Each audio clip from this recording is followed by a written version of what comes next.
right, good morning, everybody. Today is Wednesday, May 6th, 2015, and this is Before the First Cup with Jules here on UCY.TV. It is 66 degrees and partly sunny here today in upstate New York. It's actually a beautiful day outside. I'm feeling a little bit under the weather. Woke up feeling like I was hit by a truck, so I'm hoping I'm not coming down with the plague that was floating around here at the end of last week. I don't know. I guess we'll see. I am just coming out of my cloudiness from sleeping. It was rough getting up this morning. You know that hit by a truck feeling where like you're all achy? I mean, especially like my shoulders and everything. I'm just still feeling like I'm half asleep. So I don't know. We'll make the best of it today. See how it goes. Let's just cross our fingers that I'm not getting sick because I just don't like being sick. It's like the absolute worst, especially when it's nice out. I know there's all kinds of stuff that came out yesterday. Trying to think of where we left off. I did the story about the National Guard. That's where we kind of kicked it off yesterday. The National Guard with euthanizing the turkeys, which I got to tell you, even in any of the mainstream reports that I have read over the last few days talking about the bird flu, and there actually was another story. And I'm telling you, I think people are thinking when I'm bringing this up, because I know I even thought when I first saw this that they're talking about like, you know, ho-hum, the bird quote-unquote flu outbreak from a couple years ago that nobody wanted to get vaccinations for. Except that this is something completely new, completely different, biggest outbreak ever on, and an NPR story came out yesterday, biggest outbreak ever on U.S. soil. Ding, ding, ding, right? Keywords. And it's spreading. And they actually had Tom Vilsack on the PBS NewsHour yesterday asking him how this is going to affect the food prices, and he doesn't seem to think necessarily right now that it might. Maybe eggs, will have to wait and see, but you know, I don't know. I think people should really be paying attention to this. I mean, it very well may likely be that this is some sort of orchestrated event. I don't know. I just think all these diseases popping out of closets and saying boo all of a sudden seems very suspicious to me. It wasn't like this just 2-3 years ago, was it? We didn't have all this crazy stuff popping up. I mean, who even thought about it? But interestingly enough, back just a few years ago with the CERT team and FEMA funding, they did all kinds of training across America on how to deal with pandemics. So that's what makes me smell this like dead fish. Actually, let's see if we got the PBS. Yeah, actually, worst U.S. bird flu outbreak threatens Midwest poultry industry. Let's hear that, because I caught that last night, and actually, halfway through the interview, the sound was gone, and it seems that when the video was ripped, it had some bad audio, so there was a new upload that went up, so now it's all up there. Hold on, I'm kind of cloudy. Anyway, while it plays, I can have some more coffee because I've only had like a couple sips and see if I can shake this haze. All right, let's see. I know even my Skype was acting up this morning. Hey, it connected. All right, so this is PBS NewsHour. Worst U.S. flu outbreak ever in the United States threatens the Midwestern poultry industry. The growing outbreak of bird flu is now the largest ever seen in this country. More than 21 million birds, including 3 million turkeys in Minnesota, have been killed or are set to be euthanized. I'm going to stop. So we went from 16 just 2 days ago. God, I hate that echo. To 20. I really think that it just echoes to annoy me. It went from 16 million just a few days ago now to 21 million. And it could very well get bigger. That should be very disturbing to us, especially when they're already saying now that there may not be turkeys. And didn't we say this too? And I was kind of just tossing it out there as, oh, well. But I've seen 2 stories now where they said there actually may not be any turkeys for Thanksgiving or Christmas this year, which, you know, they load them up with antibiotics and whatever, so we probably shouldn't be eating any factory farmed anything. But it's just the point. It's the point of this this orchestrated scarcity that's happening. And you know that those money grubbers on Wall Street are all playing with derivatives, right? Didn't we learn all about that? How whether it's going up or it's going down, they're making money. And if they bet against it, like when we were having droughts and floods and all the crop losses back a couple years ago, they were all making money on Wall Street because they were betting the crops would fail. Or they were putting whatever that insurance is that they can put on it. I don't know. I'm not a stockbroker. We should ask Kevin Blanche. But there's a way for them. I actually watched a couple documentaries the one time about Wall Street. And I mean, there is a way, no matter what, with these derivatives that they can bet on it going up or going down and they can cash in either way. So it doesn't matter to them. And as this scarcity, and we used to call it price fixing or whatever when they'd make artificial scarcities, right? Mess with the supply and demand, like OPEC with their oil. Well, we're not going to produce anymore, and all of a sudden there's a shortage, so we can hike the prices up. And this I really think is going to be a real shortage, but the means for which the shortage came about, I don't necessarily think were natural causes. Some Chinese aircraft flew over and dropped some infected geese over the farms. I don't know. Plum Island isn't too far away. Whoopsie. Look, we dropped a vial behind Bessie's barn. Who knows? But to me, just outbreak after outbreak after outbreak. And I mean, this is just over the last couple years when all of a sudden the buzzwords are beep, beep, beep. It's global warming. Beep, beep, beep. We need vaccinations. Beep, beep. Whatever. All right, let's listen to the rest of this. You guys all know that. Any of my listeners already know that. All right, here we go. State of emergency has been declared in 3 states, Iowa, Minnesota, and Wisconsin. But the virus has also surfaced in 11 other states, and farmers are increasingly worried. I want to stop one more time. Sorry, I know I hate when I do this too. It's annoying. But what I wanted to point out is, out of all the clips that I've watched about this bird flu, and there's been a bunch now, not one clip has mentioned that National Guard story up in Minnesota to euthanize the turkeys that we talked about yesterday. And that actually came from the local news in Minnesota, whatever that county was, some weird county I couldn't say. That was a local news story. And wouldn't you think, like, calling out, I mean, the fact that even the National Guard was surprised in that story that they were being called out to euthanize turkeys using some horrifying, suffocating foam. I mean, it was just awful. Absolutely awful.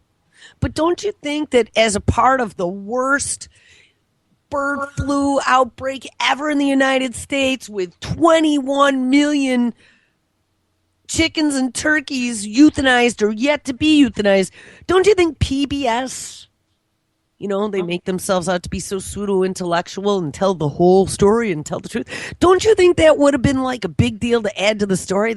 And even we have 3 states that declared a state of emergency, and it spread to 11 other states, and even Minnesota had to call out the National Guard to euthanize 3 million turkeys, right? You'd think that never even mentioned.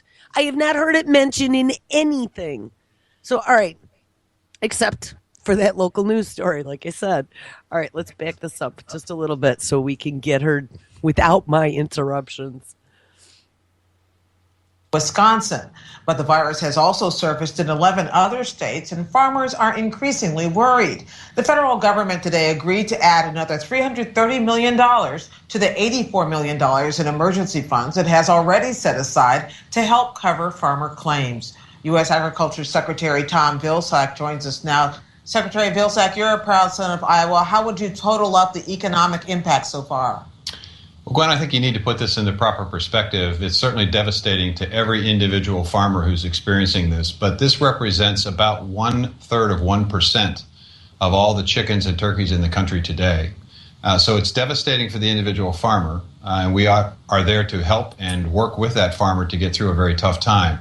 The impact on chicken and turkey prices is at this point unknown. It potentially could not have any impact at all, given the small number that we're dealing with relative to the overall number of chickens and turkeys in the country. It may have an impact on eggs. We'll just have to see. The federal government is devoting just north of $400 million to alleviate this. What kind of dent can that make? Well, we're not sure that all $400 million will necessarily be used. It's at this point in time the outward bound number that we're working on. As of today, we're looking at approximately $84 million of indemnification costs. This includes paying farmers for the fair market value of the chickens and turkeys that have to be depopulated, as well as the cleanup costs, which can sometimes be quite extensive in order to ensure that facilities are properly sanitized. I want to stop for a second. I let it go long enough without interrupting. If anyone remembers back in 2008, and I do, when Vilsack was tapped to be the head of whatever the hell he is he the USDA dude now? Yeah, I think he is. He had been formerly the Iowa governor, right? And everyone's like, oh, look at all these great things. If you go to Wikipedia, you see all these great things that he did for the state of Iowa. He, was born in poor Pennsylvania and was given up to an orphanage. And then he, I was reading his whole life story yesterday. He was adopted by some great parents who then sent him to law school. He actually went to Albany Law School here in New York. And did all these great things. And he's got these great kids who are both lawyers and blah, blah, blah, blah, blah. But I remember one of the big things that people were against when he was nominated for the position was the fact that being in Iowa, being the governor of Iowa, which is one of the largest agricultural states of the United States, Tom Vilsack had been very, very, very in bed with the agricultural companies, the big boys, right? And so just like having Michael Taylor is the head of the FDA, the former Monsanto attorney that we actually looked at yesterday. We've talked about him quite a number of times in the past. Tom Vilsack is the head of the USDA is no better and maybe even worse, because here's something else that I dug up, and you'll hear him because this is what I'm thinking why this stinks to high heaven. Listen to this. 6 reasons. This is out of the Organic Consumers www.organicconsumers.org, the Organic Consumers Association. 6 reasons why Obama appointing Monsanto's buddy, former Iowa Governor Tom Vilsack, for the USDA head would be a terrible idea. They had actually started a petition back in November of 2008 to take action to stop Vilsack's confirmation. Says former I gotta kill the Skype. I just can't stand this feedback that just appeared all by itself one day after an update. Number 1, former Iowa Governor Tom Vilsack's support of genetically engineered pharmaceutical crops, especially pharmaceutical corn. Now, that's something that we should look at, because I wonder if that is anything like Nestle trying to nutritionally correct all your ills through food. By the way, that webinar that we signed up for yesterday, there were a few of us in chat that signed up for it to see about Nestle's new projects with using the microbiome in food for health. But it seems that it has now been postponed. And the email said, quote unquote, due to unforeseen circumstances. So who knows? Maybe they got too many creeps like us signing up. But it's been postponed till June now. But anyway, all right, number 1, former Iowa Governor Tom Vilsack's support of genetically engineered pharmaceutical crops, especially pharmaceutical corn. Number 2, the biggest biotechnology industry group, the Biotechnology Industry Organization, named Vilsack Governor of the Year. He was also the founder and the former chair of the Governor's Biotechnology Partnership. Ding, ding, ding. Number 3, when Vilsack created the Iowa Values Fund, his first poster child of economic development potential was TransOva and their pursuit of cloning dairy cows. Ding, ding, ding. Number 4, Vilsack was the origin of the seed preemption bill in 2005, which many people here in Iowa fought because it took away the local government's possibility of ever having a regulation on seeds where genetically engineered crops would be grown, having genetically engineered free buffers, banning farmer corn and locally, etc. Representative Sandy Greiner, the Republican sponsor of the bill, bragged on the House floor that Vilsack put her up to it right after his State of the State address. So he was really pushing for GE crops in his state. I mean, this is just so dirty. Vilsack has a growing reputation as being a shill for agribusiness biotechs like Monsanto. Sustainable ag advocates across the country are spreading the word. Advocated across the country were spreading the word of Vilsack's history as he was attempting to appeal to voters in his presidential bid, and I forgot about that one. And number 6, Vilsack is an ardent supporter of corn and soybean-based biofuels, which use as much or more fossil energy to produce them as they generate while driving up world food prices and literally starving the poor. And that's one of the things that we've been talking about. I mean, especially even if it's GMO corn, but I mean, in the face of famine, wow, it makes lots of sense to be growing corn for fuel than rather for food, right? Especially as they're culling cows in the West. I mean, that happened a couple years ago. So anyway, just know Tom Vilsack is not a friend of you or me. And what I really raise an eyebrow at is this was just in 2008, before he became head of the FDA and target of millions, if not billions of dollars of lobbying money by the large agribusiness and biopharmaceutical companies. I mean, a lot's happened since 2008, guys. I mean, let's think about it. That's almost, that is 7 years ago. Look at everything that's happened in biotechnology since then. Pharmaceuticals, RNAi. I mean, it's pretty scary. Anything goes now.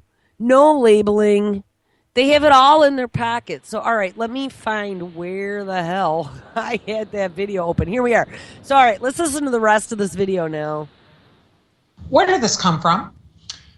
Most likely from Asia, from wild ducks and geese that develop AI and resistance to it, which ultimately in commercial-sized operations and even in free-range chickens that are commercial, they don't have that resistance. And so it's fatal for them, but not fatal for the wild birds that are spreading it throughout the U.S. The last time we talked about bird flu, it was an age here from species to species? There's no indication of that. There's no indication of any human situation or human illness link at this point. This is, at this point in time, unfortunately, focused on those individual farmers who are suffering through a tough time, and we're encouraging the farmers who have not yet been hit by this to... Yes, and basically what they just said, she's like, has it spread to people yet? Well, not, unfortunately, we're focusing on the farmers, not at this time. No, because it hasn't percolated enough yet. You know what? That's the ace up Vilsack's sleeve for if all these other things don't work that they're pushing. Hey, man, we got bird flu in what? He said 11 states, plus there were 3 more in state of emergency. So that's now 14 states. In the beginning, we saw 12. That would be a beautiful ace of spades to push this vaccination agenda. Take appropriate biosecurity approaches and controls in their operation to try to mitigate and potentially avoid this happening on their farms. Well, what? And one other thing, biosecurity, right? Isn't that something that we've been hearing a lot of lately? Not probably in the last week, but the week before when we were going through clips, I must have heard the term biosecurity like 5 times. Bing, bing, bing, bing. Biosecurity means for the security of the nation, for the security of the food, for the security of yours and my health. Department of Homeland Security, federal government, all needs to get involved to ensure that you and me are safe. That's what biosecurity means. What are you telling them to do? What actually could stop this from spreading? Well, there are a couple of things potentially. Time is probably the key at this point. As the weather gets a bit warmer, the virus will potentially be killed by it. Birds ultimately over time will develop a resistance. And the USDA at our poultry lab in Georgia is currently working on a vaccine. And I know that there are some enterprise private sector labs that are also working on a vaccine. Ding. So we're working on a vaccine. We've had 16, 21, say what it was, went up to, it was 16 first, 21 million already euthanized.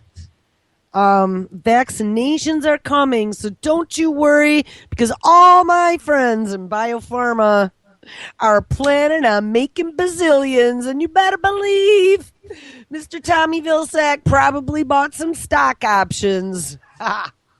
Now, in Minnesota especially, the chickens who've been involved have been, as I understand it, of the egg-laying population. Is there any reason that humans who are consuming eggs should be at all concerned about that? No, it's just not. That's not the issue here. The issue is unfortunately primarily agriculture. It's not human health at this point in time, and that's why we have been focusing at USDA on making sure that producers do what they can to protect their interest and to make sure that we're there to help them if, in fact, this unfortunate situation occurs on their farm. And one final question about the turkeys which are involved. Is this something that's going to affect turkey suppliers, turkey consumers come turkey eating time this fall? You know, Glenn, it's unlikely, and for this reason. Unfortunately, a number of countries have decided to ban all poultry and turkey sales to their country, exports from the U.S., which is unfortunate. We think a more appropriate way is to regionalize those bans, which means our export numbers are going to be down, which means that domestic supply actually could be up. So consumers might actually see more supply, not less supply of turkey and chicken. Oh, no. So think about this. First of all, again, now we got the head of the USDA, we got PBS NewsHour. I mean, they're pretty well known. It's quite a global news organization.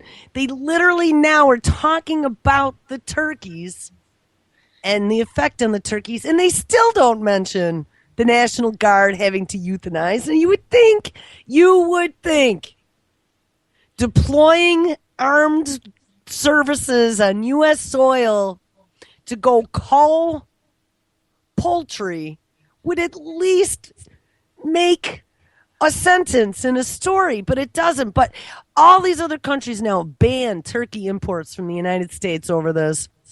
So did you hear what he's saying? That means that we actually might have a glut on our market, so we might not have a turkey-free Thanksgiving or Christmas. But think about this.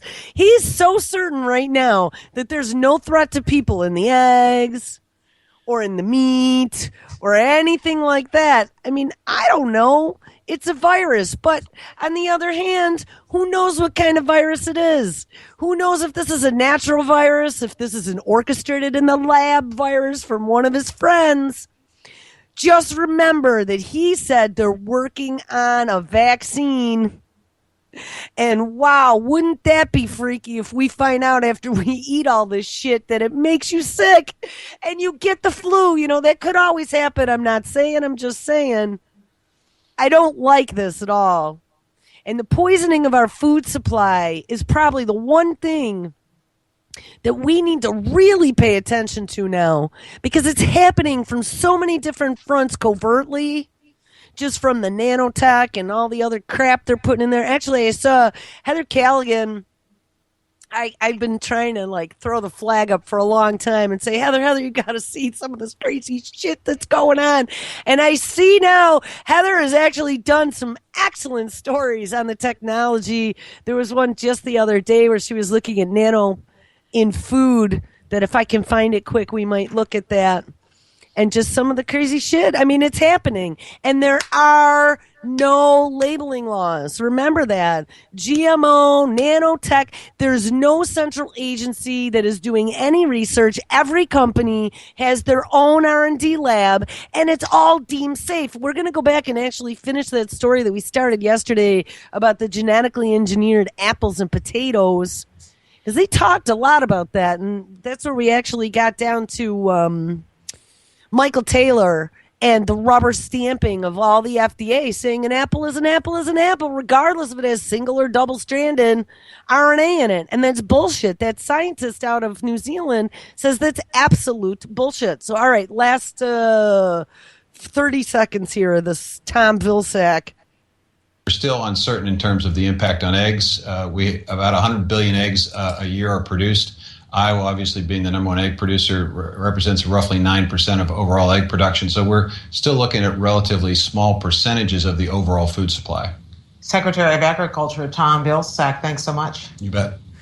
You know, and the thing is like he's saying that there's no threat from eating any of this to us. But I'm going to tell you something. If there's anything that we've learned in studying RNA, DNA, and glyphosate, microbiome, all this different stuff, even dog spit, right? All this different stuff, you can pass. And I had a great story actually the other day that was looking, and I think even that Apple one looked at just partial strands of RNA that were put into the food, and they were able to be passed down via generations.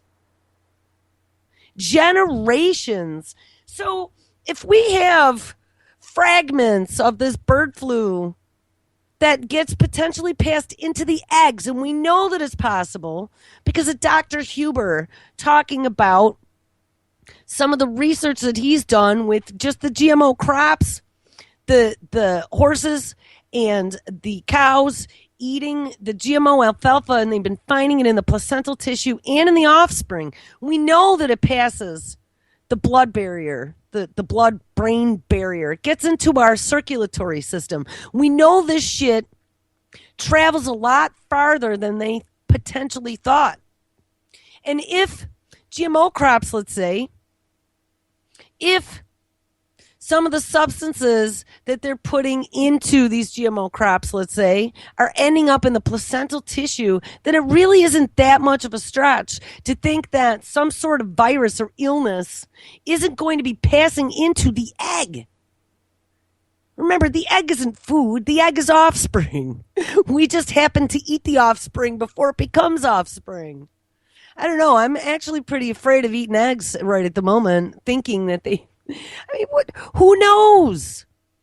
Who knows? And that's the scary part, because there really is no information on any of this that we can really trust.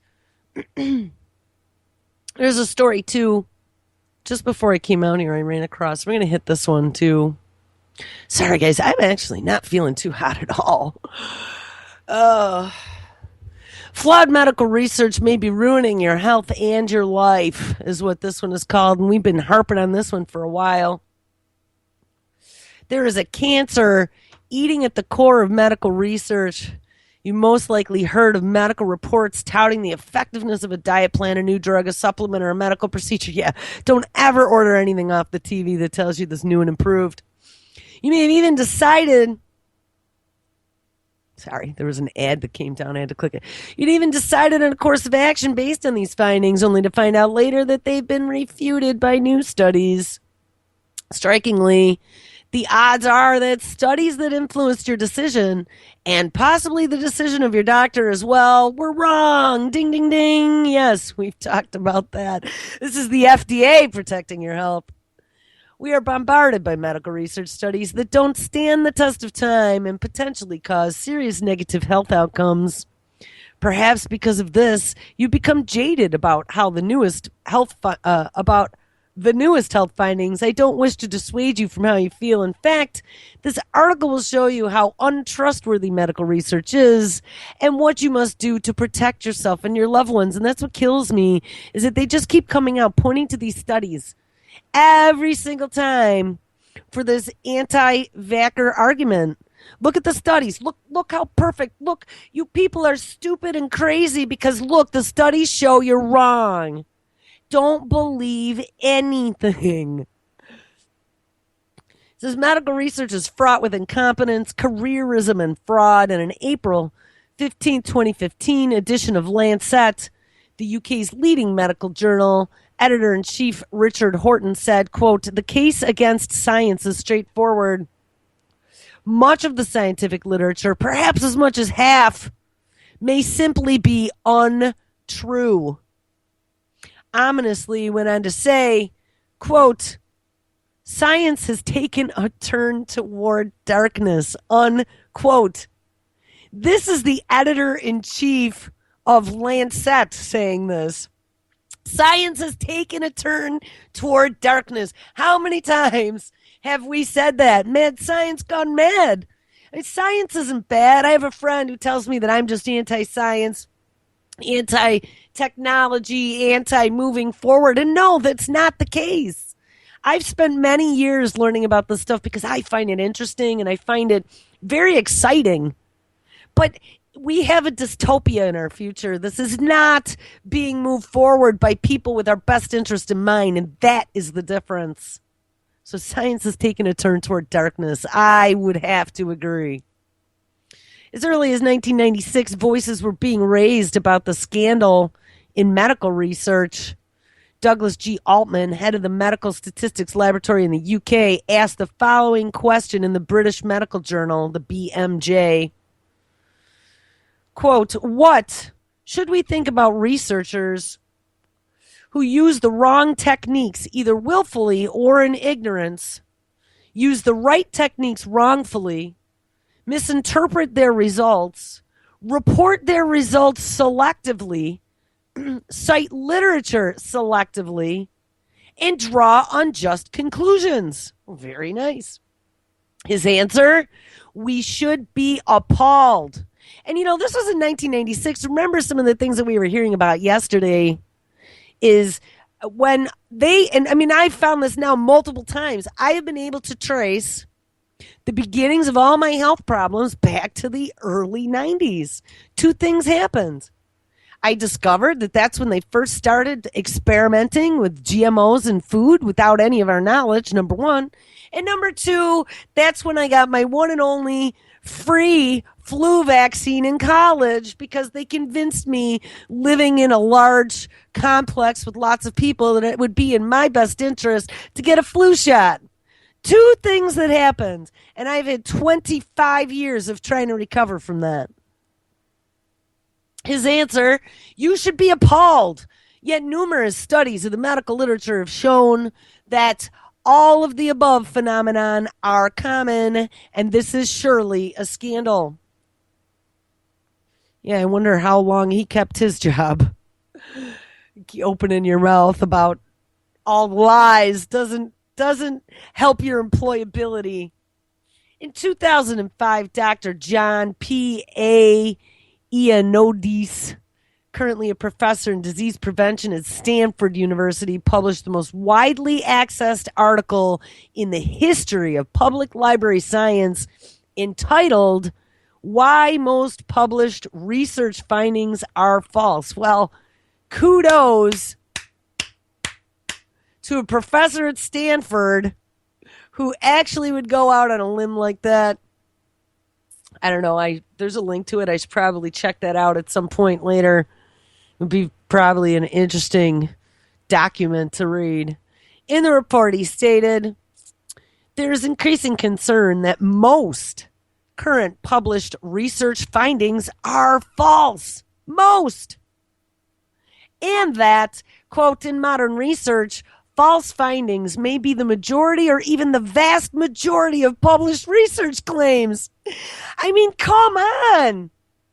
And these are some pretty well-known, well-respected people in the community saying that the majority of the research is probably bullshit.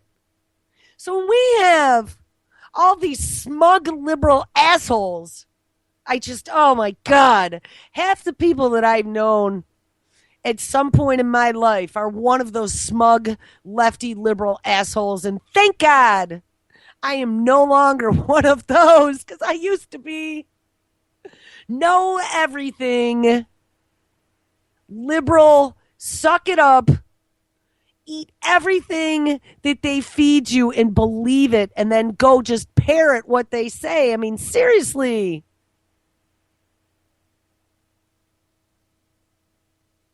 I lost my train of thought. But thank God that I at least saw the light. And this is just unreal. And oh, I know, over this whole, I mean, the people just parrot this shit and point to studies. There is no study that can be trusted any longer. And your doctor isn't infallible. That's what I don't get. Like all these people, my mom, she's having some issues again. She's had really bad arthritis for years.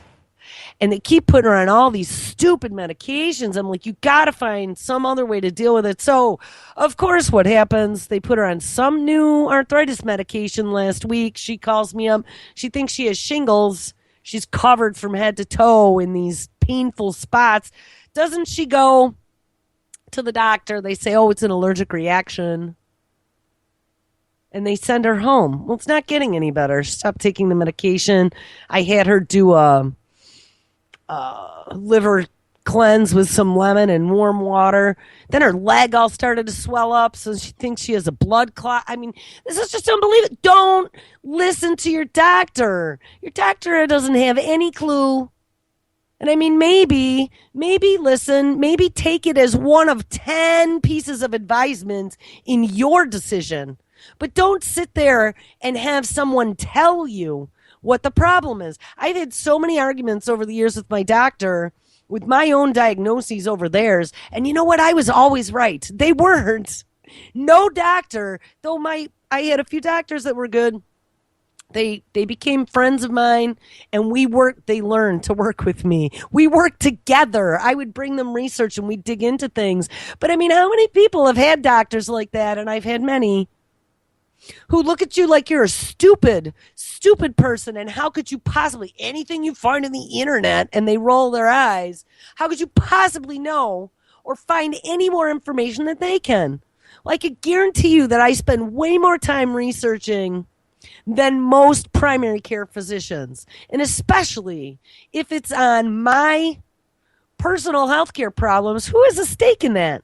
You, Mr. Doctor, who's getting kickbacks from the pharmaceutical company for you to give me this pill or that to see, whether or not it works or makes me shut up, or me, who wants to get healthy.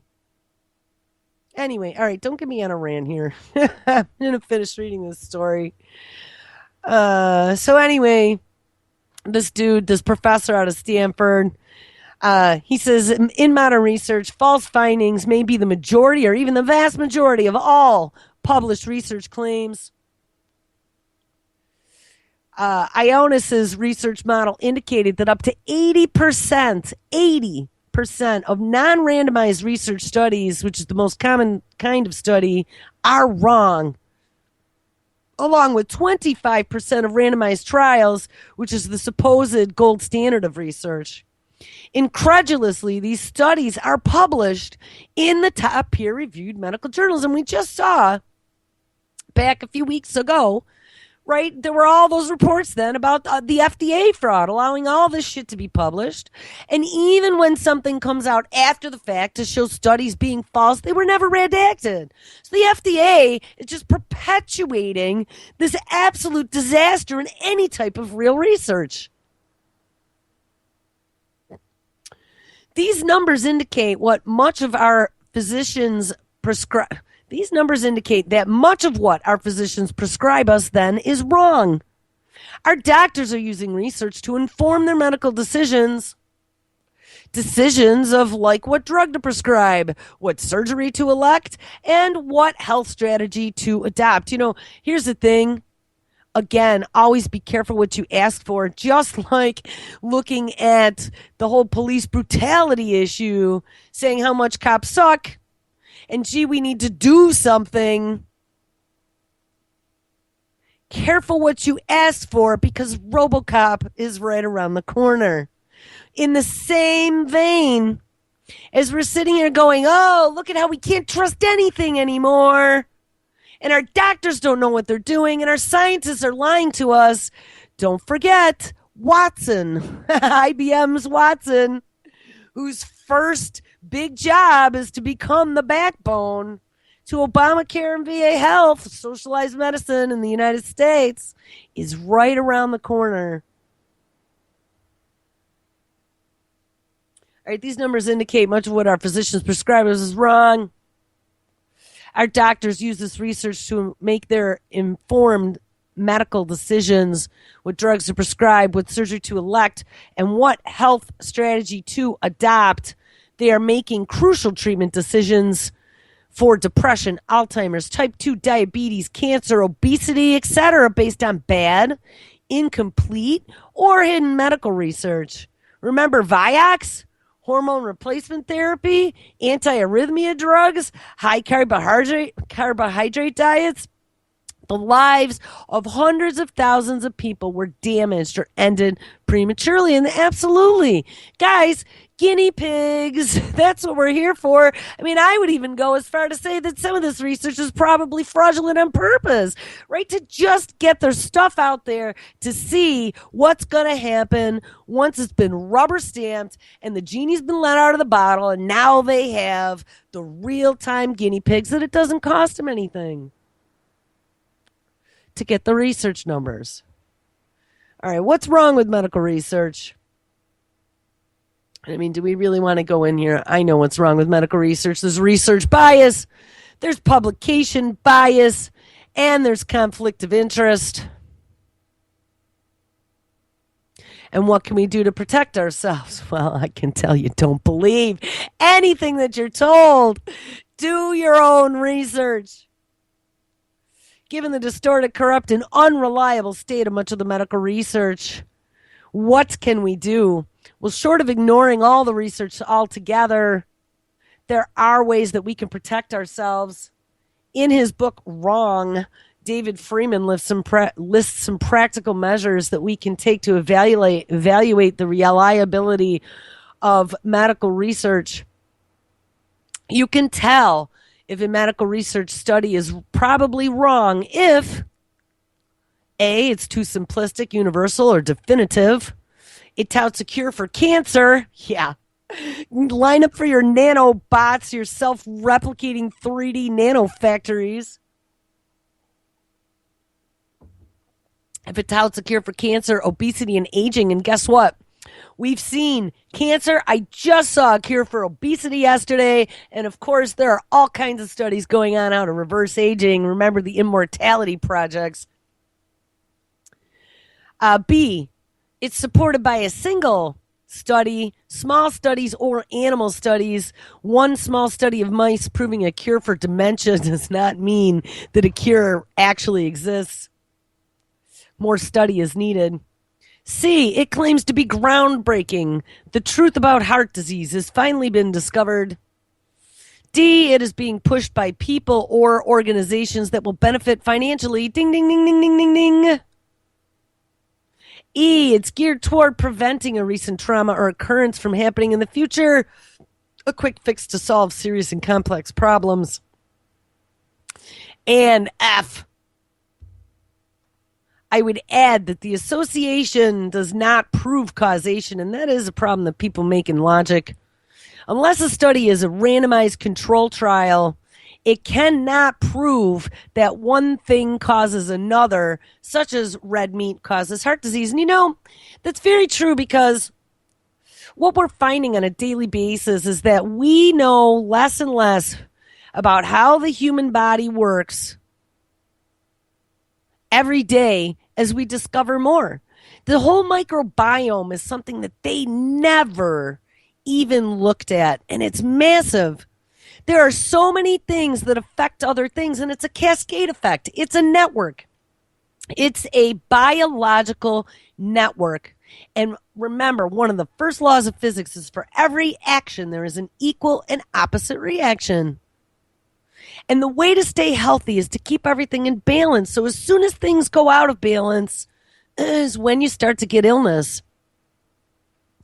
Now, I don't know. I'm running out of time as always. April actually posted a story yesterday that I don't know if I'm going to be able to get through the story, but I wanted to bring it up because it was very similar to the journey that I had for my health. And just like I came to the conclusion, they are finally maybe concluding these same things. This poor girl, she's 21, and out of the blue, she's become allergic to everything, like everything on the planet, all foods, everything. That's what happened to me. I mean, you would have these serious reactions. You couldn't do anything. You couldn't eat anything. And then I stopped being able to digest proteins and all kinds of crazy stuff. I had never had allergies in my life.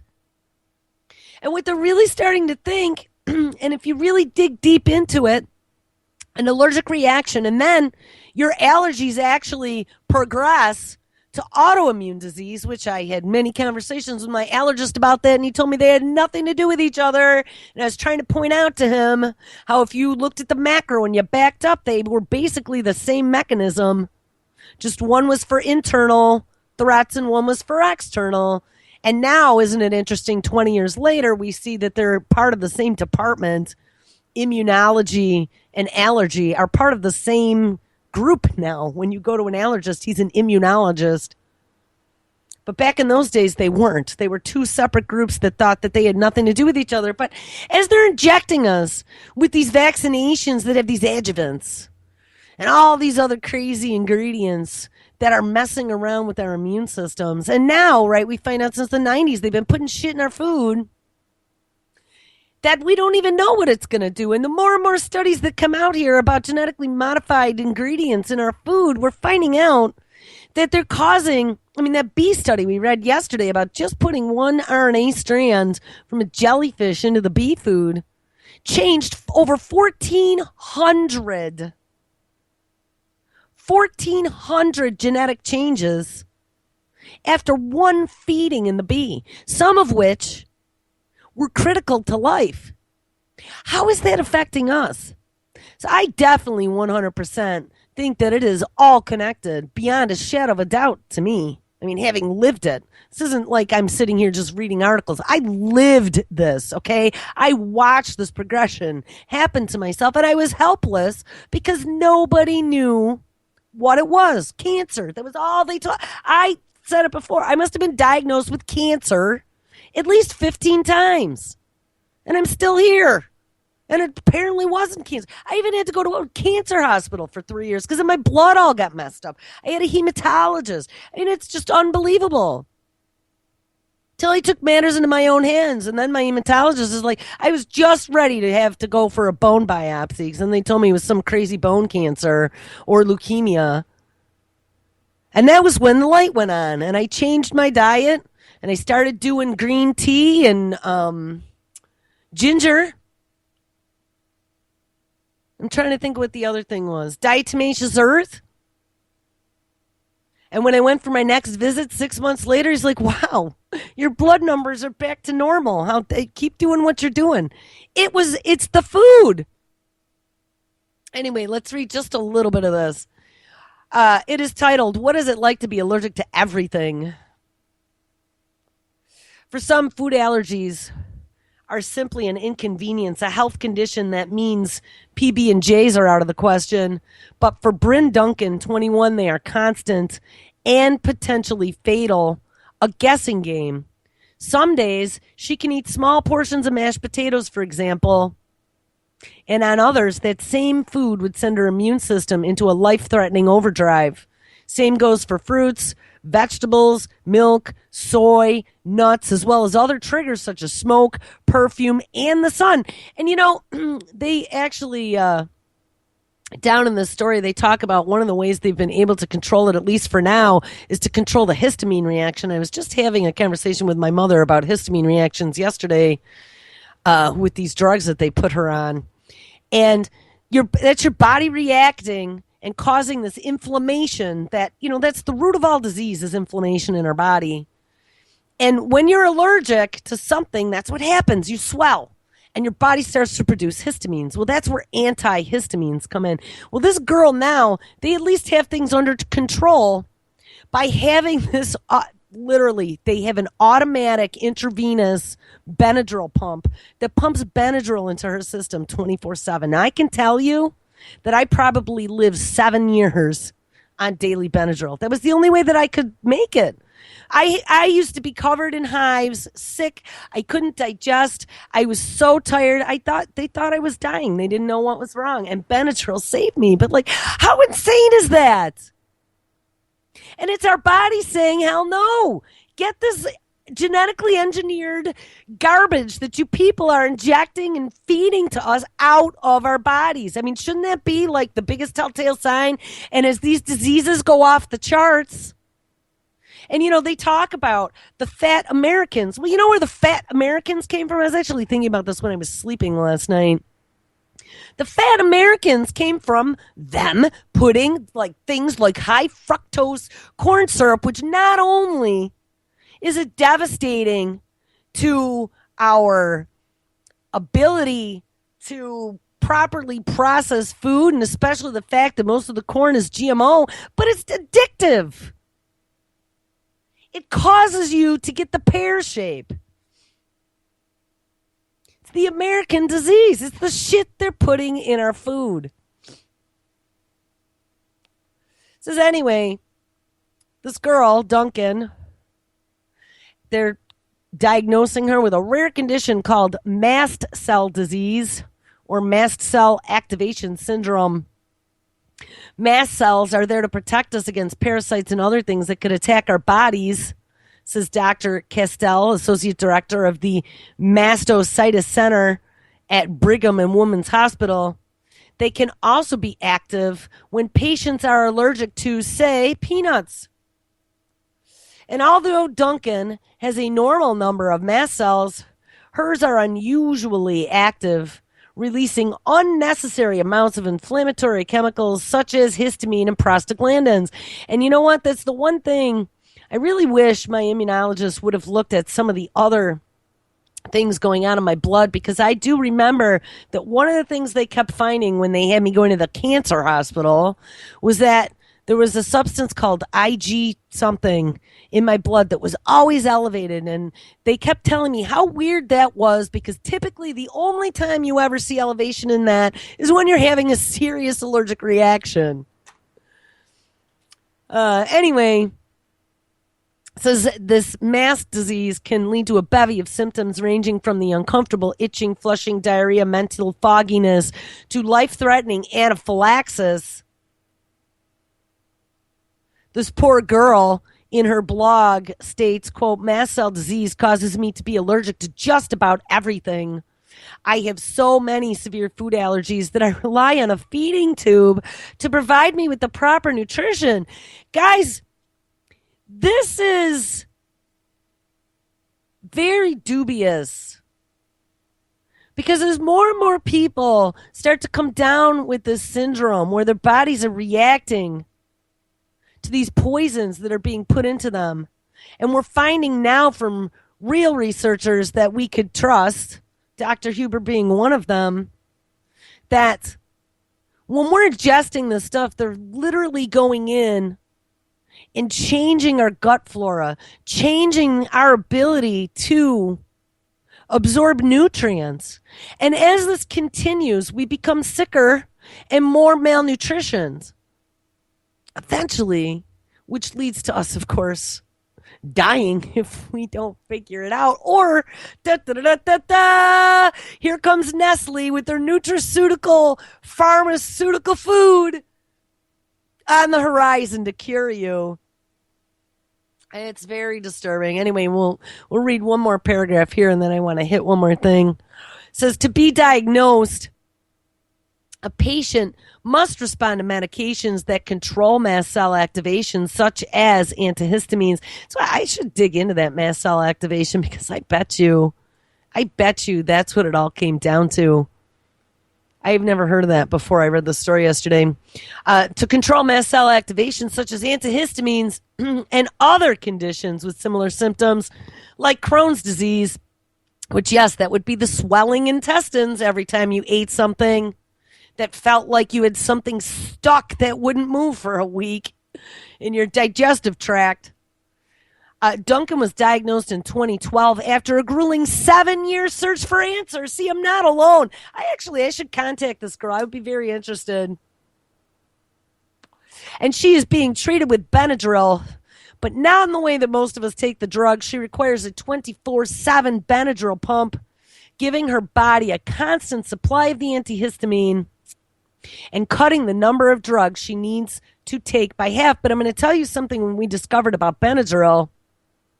And this was in having long conversations with my dentist that I knew since I was a little kid. But he was actually an oral surgeon. So he went to surgeon school. He was pretty smart. He told me that Benadryl constricts, well, any antihistamine, let's put it this way, constricts the blood vessels. So it's not just the blood vessels in your nose to stop your nose from being sniffly and swollen. It's your blood vessels everywhere, including in your heart, in your lungs, and in your stomach and digestive system. And by constricting all those blood vessels, it actually prevents your body from properly absorbing nutrients. But hey, this girl is actually being fed on a tube, so she might not notice that since it's being directly pumped into her body. But I mean, how disturbing is that? Is that the way all of our kids are going to turn out?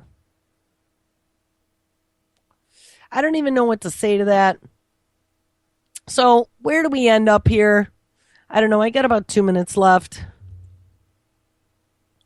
Let's get to the very end of that story we started yesterday about the genetically modified apples and potatoes. There was an interview of that scientist out of New Zealand who was talking about the dangers of double-stranded RNA. Maybe I can play him for about 2 minutes. So hold on. Institute for Responsible Technology. Hi, my name is Jeffrey Smith from the Institute for Responsible Technology. The United States Department of Agriculture just approved a non-browning apple, nicknamed the Botox apple. It hides its age because even if it's sliced and left out for close to 3 weeks, it won't turn brown. By the way, the USDA approved. That was good old Tommy Vilsack. Similarly, a potato, engineered not to brown or bruise. Now, obviously, there's a concern that you may be tricked into eating a very old, possibly even rotten apple or potato. But scientists around the world are concerned about something far more serious. The genes that produce the browning in the apple and the potato are silenced through something called double-stranded RNA. The engineers put in DNA into the apple's genome. It produces a double-stranded RNA which then silences the gene that normally causes. And there we go. And that's the RNAi technology. All right, guys, it is Wednesday. Make sure you stick around. We got the boys